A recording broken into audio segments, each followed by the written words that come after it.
최근 실시된 중국의 해상 기동 훈련에 자국의 3번 항공모함인 푸제남이 참가한 것으로 알려졌습니다. 이는 명백히 미국 국무부의 경고를 정면으로 무시한 도발 행위입니다. 미 국무부는 앞서 중국이 한국의 서해에 항공모함을 진입시키는 일은 절대 있어서는 안 된다고 강하게 경고한 바 있습니다. 그러나 중국은 이를 무시한 채 푸제남을 전면에 내세워 서해를 군사적 영향권에 편입시키려는 의도를 노골적으로 드러냈습니다.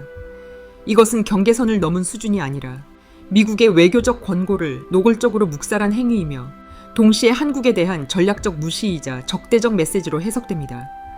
중국이 이러한 해상 활동을 매년 반복한다면 국제사회는 점차 서해를 중국의 기정사실화된 영향권으로 받아들이게 될 것입니다. 한국 정부가 여기에 아무런 대응을 하지 않는다면 서해는 사실상 중국 해군의 활동 무대가 되고 맙니다. 며칠 전에 중국은 서태평양에도 항모를 진입시켰습니다. 본격적으로 서태평양까지 발을 넓히고 있는 것입니다. 점점 더 미국과의 해상 대치선까지 접근하며 간을 보는 것이지요. 슬금슬금이라는 표현이 어울릴 만큼 점진적이지만 의도가 뚜렷한 움직임입니다. 중국이 남중국해를 야금야금 잠식했던 것과 비슷한 전술입니다.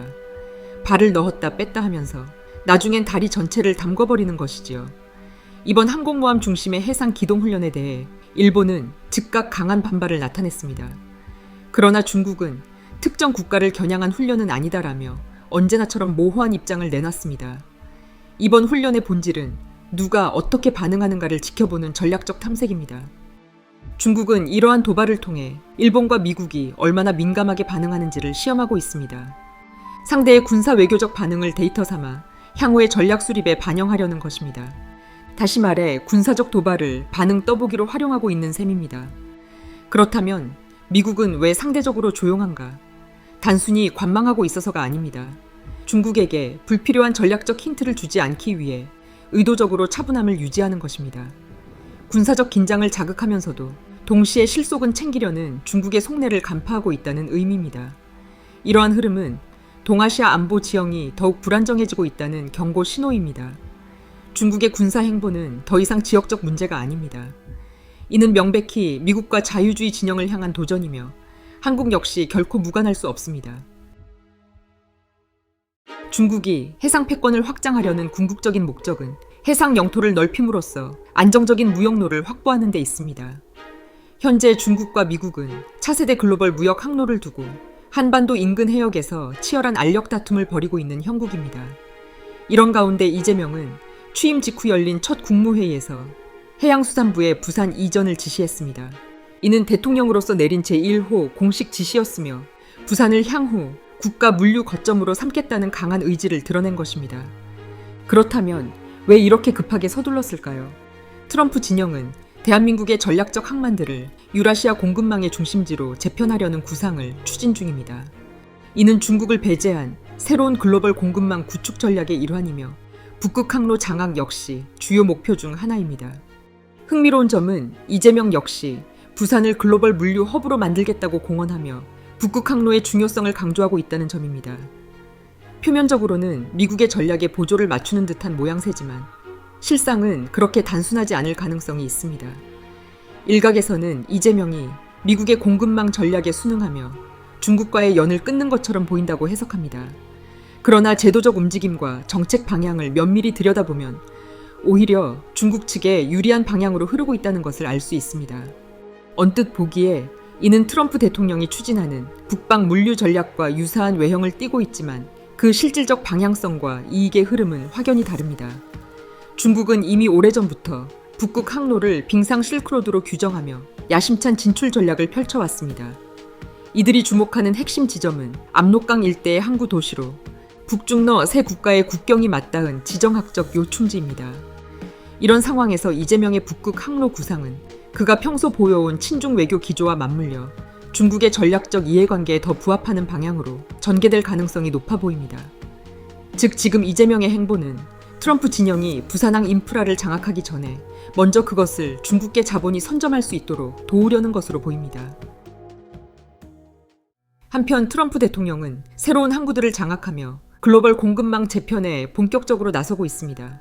파나마 운하를 시작으로 세계 각지의 전략적 요충지에 대한 영향력을 확대하고 있으며 그 배후에는 세계 최대 자산운용사인 블랙록이 자리하고 있습니다. 블랙록은 파나마 운하 운영권 인수를 비롯하여 이미 지난 5년간 전 세계 주요 항구 약 100여 곳을 장악한 것으로 알려졌습니다. 이는 전략적 의미를 지닌 글로벌 거점 항구의 절반 이상을 확보한 셈이며 물류 패권 경쟁에서 사실상 주도권을 쥐고 있다는 평가를 받고 있습니다. 이에 맞서 중국은 세계 최대 해운사인 코스코와 물류 공룡 숭펑익스프레스를 앞세워 맞불을 놓고 있습니다. 미국이 코스코를 제재 리스트에 올린 이유도 바로 이러한 글로벌 물류 패권 경쟁과 무관하지 않습니다. 이들 중국계 기업은 특히 부산에 깊은 관심을 보이고 있으며 실제로 대규모 인프라 투자를 단행하고 부산에 영업사무소를 설치하는 등 영향력 확대를 꾀하고 있습니다. 현재 부산항의 핵심 인프라를 놓고 블랙록을 포함한 미국계 자본과 중국계 해운 기업 간의 치열한 지분 경쟁이 벌어지고 있는 상황입니다. 문제는 한국 정부의 입장입니다. 이재명 정부는 정책적 측면에서 중국 측에 유리한 방향으로 국내 제도를 설계할 가능성이 높습니다. 이는 곧 부산항이라는 국가 전략 자산이 외국 자본 간의 경쟁의 장이 되는 것을 넘어 특정 국가, 즉 중국의 입김 아래 놓일 수 있다는 우려로 이어집니다. 이재명은 과거 양안 문제나 중국과의 주요 외교 현안에서도 대체로 중국에 유리한 태도를 취해왔고 이러한 정무적 흐름은 물류 정책에도 영향을 미칠 수밖에 없습니다. 문제는 이러한 물류 전략이 궁극적으로 한국의 항만과 물류 인프라에 대한 중국의 영향력 확대로 귀결될 수 있다는 점입니다. 특히 주요 항만에 대한 투자, 운영권 확보, 인프라 건설 프로젝트 등을 통해 한국의 주권적 물류 거점이 중국 자본에 의해 통제될 위험성이 커지고 있습니다. 항구와 물류라는 전략적 자산에 점진적 종속이 이뤄질 수 있는 대목입니다. 현재 이재명의 부울경 개발 공약은 미국의 북극 항로 주도권을 중국이 가져가게 하는 그림으로 흘러갈 가능성이 매우 큽니다. 북극 항로 자체는 분명히 잠재력 있는 글로벌 전략입니다. 하지만 그 항로를 누가 주도하고 그 결과로 한국이 어떤 위치에 서게 될지를 냉정히 따져봐야 하겠습니다. 미중 패권 전쟁이 벌어지는 이 시점에서 한미동맹을 강조하는 지도자라면 말뿐이 아닌 실질적인 행보로 이를 증명해야 합니다. 그러나 현재 여당으로 집권한 더불어민주당과 대통령실의 행보는 이러한 기대와는 거리가 멉니다. 이들은 국민의 눈을 가리고 각종 이권 사업을 중국에 몰아주며 국가의 핵심 인프라까지 중국에 넘기고 있습니다. 또한 한국이 G7 초청국 지위에 올랐다라고 떠들어대질 않나 외교적 성과를 과장하거나 왜곡해 국민을 기만하는 모습을 반복하고 있습니다. 더 큰 문제는 이러한 흐름을 견제하고 바로잡아야 할 국내 주류 언론이 오히려 대통령실의 공보라인과 한 목소리로 움직이고 있다는 점입니다. 이재명 집권 10년은 흐른 것 같은데 이제 고작 열흘 정도가 흘렀습니다. 시청해주셔서 감사합니다.